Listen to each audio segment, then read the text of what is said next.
One of the lasting arguments of each passing decade is gun control and whether guns, or more particularly semi-automatics, should be in the hands of ordinary civilians.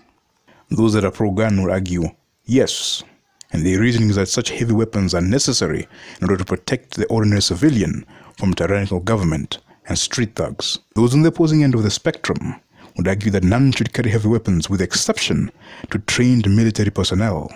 But who's right?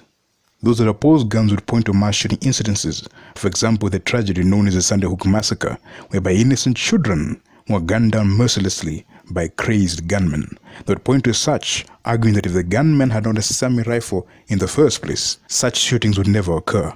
But those on the opposing end would retaliate, saying the famous slogan, "Guns don't kill people, people kill people."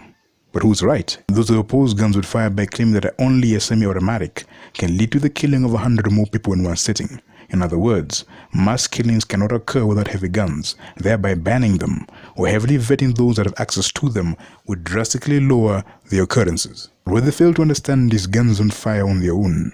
Banning certain guns will not end the criminal element, or more specific, the psychopath mentality required to open fire on defenseless children. That is why the worst serial killers, such as Jeffrey Dahmer, Ted Bundy, and Jack the Ripper, or use knives or other unconventional weapons on their countless victims, as a psychopath does not need a firearm to enact pain or torture on his victims. And so banning guns will not stop them, or other sadistic psychopaths, from preying on innocent people. Another infamous serial killer by the name of Richard Ramirez, otherwise called the Night Stalker, stomped a 60-year-old woman to death, strangled people, and used a tire iron to beat a young woman close to death. And so only giving firearms to police officers would not coil such people, as would use other preferred means to kill and torture their victims. Banning guns doesn't take into account the mentality behind the person fighting it, and neither would it stop serial killers and mass murders. It is nothing more than broad-brush collective punishment on law-abiding citizens for the crimes of a minority. Also, banning guns doesn't take into account people on bad medication that leads them to undertaking crazed acts that would be stopped if armed civilians were on the other side of the fired bullets.